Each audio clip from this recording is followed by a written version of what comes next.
Nikola Stock crashed 15% after hours last night after they reported their earnings. That didn't excite investors. They reported an EPS loss of 16 cents per share, which was 2 cents worse than analysts were expecting. More specifically, the company reported an adjusted EBITDA loss of $46.98 million in Q2 off of their solar revenue that they generated of around $36,000 or so. Overall, it was a disastrous evening for the company because even their conference call couldn't salvage the stock after investors felt it really lacked a lot of details and clarity on their execution. So is this discount, dip, whatever, sell-off that we're seeing in Nikola a buying opportunity? Or is it an opportunity to get out of the stock right now before we see some more selling in this stock? I'm going to share my thoughts in this video, and I also want to go over the earnings report and give you my insights on what I thought of the earnings and some tidbits of information that I pulled out of it. So it's going to be a fun video, guys. Drop a like down below if you appreciate this. If you want me to continue making videos on Nikola and other EV stocks. I know I've been doing a ton of them on the channel recently, but if you guys want me to cover one of the newest ones, I think it's like Lordstown Motor or something like that, I really have to look into the company before I can discuss it here on the channel. But if you do want me to cover that stock, let me know in the comment section down below and help get this video to at least 1,000 likes. So going into this earnings report, investors were really looking at three main things. Number one, they wanted a list or an update on the customers that the company has for the truck that is supposed to be released next year, 2021. Number two, investors want more details on the Badger pickup truck, like who will be manufacturing the truck and who's the partner for that, because as Nikola stated many times, they don't do this themselves. And number three, how many pre-orders did Nikola receive on this Badger pickup truck? This will help judge if it looks to be a success or not, depending on how strong demand was. So these are kind of the three things that investors were looking for from this Nikola earnings call. And it makes complete sense because this is where the company is going to be generating a lot of their revenue from, if not all of their revenue in the foreseeable future. It's going to be from that pickup truck, and it's going to be from one of the large trucks that they start releasing first. So rightfully so, investors are asking these tough questions right now. The first thing that Nikola addressed was the trucks, the Nikola Tray, which is the truck slated for 2021, and here's what they had to say. They said that product development is on track to meet the established timeline for the start of production of the Nikola Tray in Q4 2021. The initial units will be produced in the Ulm, Germany facility where modifications are currently underway. Once that's ready, the factory can produce up to 10,000 trucks per year, which will help Nikola scale and get these trucks to customers. The company is also simultaneously getting things ready for an Arizona factory, and this factory is expected to produce up to 35,000 trucks a year, but phase 1 of construction is only expected to be completed in Q4 2021 as well, so it's a long way to go before this facility is going to be fully ready. Nonetheless, for now, by the end of 2021, we expect some trucks to be produced at some factory for Nikola. For these Nikola Tray trucks, they intend to begin fleet testing units in 2021 with select customers and partners, and they will be using this data from the tests to help get them towards low volume production sooner rather than later. Okay, so the business had a lot to say here about this Nikola Tray truck, but it seems like they left out some of the key questions investors were asking. Who are these customers that are going to be purchasing these trucks? Were there any new customers that signed up in the last quarter? Were there any meaningful orders that came through? Are there any big name customers that you can discuss and let us know so we know the demand for this truck is actually out there? We know that Anheuser-Busch already placed an order for hundreds of hydrogen trucks from Nikola, and this was all the rage when the company first went public. And to me, this buzz and hype is pretty much died out here. And since Nikola made such a big deal about pre-orders from Anheuser-Busch back in the day, if they got another large-scale pre-order, they would most likely flaunt that all over the place and let us know, hey, we have customer XYZ who just purchased some of our trucks and they're excited to drive those trucks and all this other stuff. So the fact that we don't see any of that and the fact that we're kind of just left in the dark here when it comes to this leads me to believe that there wasn't anything significant or meaningful enough to discuss from this last quarter in regards to the Nikola Tray trucks. This is going to look really bad on Nikola because they've been hyping up their trucks against the Tesla Semi and some other competitors out there.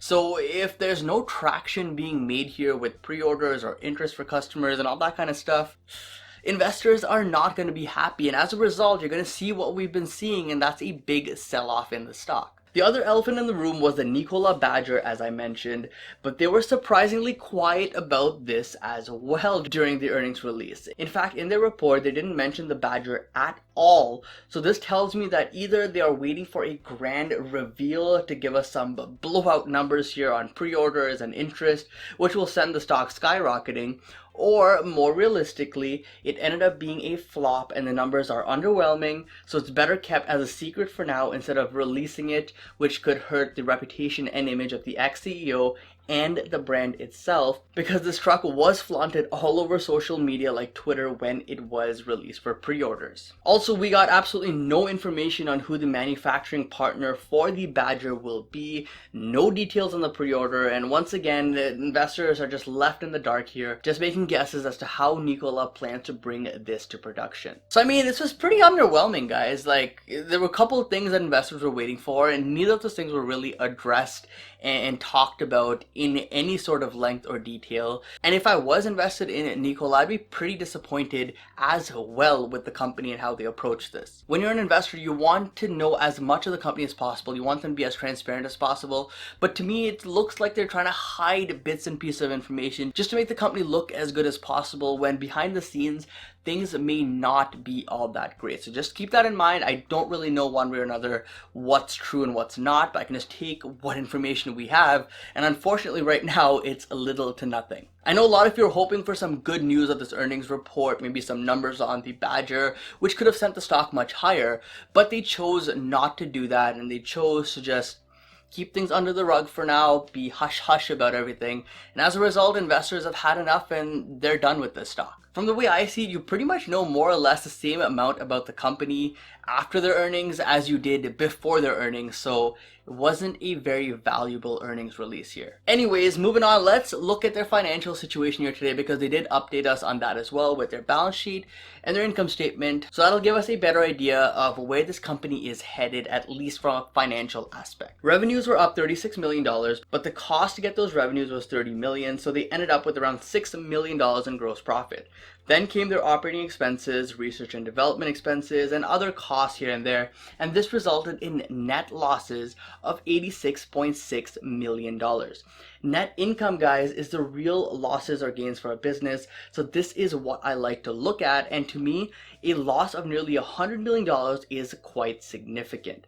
The cash balance today sits at just under $700 million, which is very healthy, with $772 million in current assets and $925 million in total assets, so nearly $1 billion worth of goods here at this company.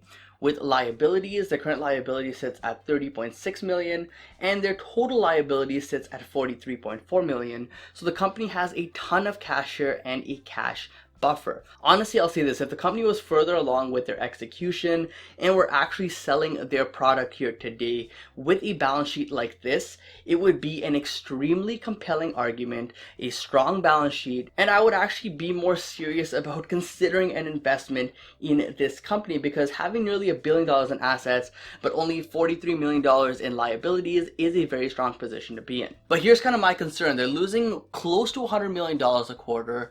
They don't have any products on the road, and it's going to be another 5 to 6 quarters, if everything goes well and according to plan with no delays, that they're finally going to have the Nikola tray on the road to deliver to customers. But realistically, the way things go in this industry, delays happen, it's just natural, so we may not see it in 2021, but let's be optimistic, see we get it in Q4 2021.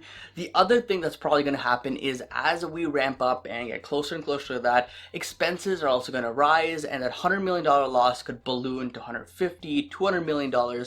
But for simplicity's sake, let's just say it remains at $100 million per quarter for the next 5 or 6 quarters. This means that the company is going to burn through at least $500 to $600 million by the end of 2021, which is covered by their $700 million in cash, but it puts them in a much worse financial position because there's no meaningful source of revenue for the business until those trucks are released. So really, any money that they have sitting here is going to go towards R&D, is going to go towards expenses and building up partnerships and all this other stuff for these trucks, but nothing is coming into the business to actually keep it up and afloat. One of the ways that they're probably going to raise more cash is diluting shareholders, And that's not really something that I'm a huge fan of. But realistically, I think that's going to happen quite a bit here in the next few quarters for Nikola. So if you are an investor in Nikola stock, just be aware of that. Dilution is a very, very realistic possibility. So really guys, my stance on Nikola from an investment perspective here today still remains the same. I'm not a fan of the company.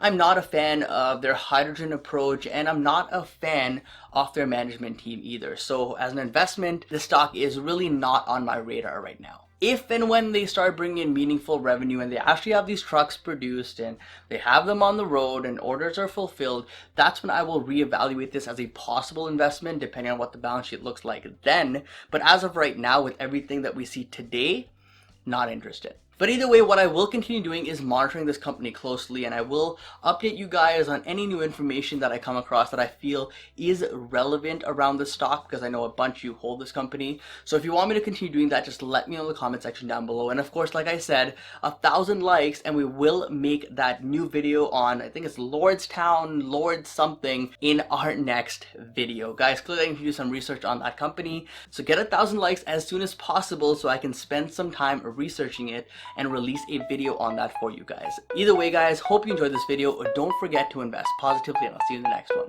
Peace.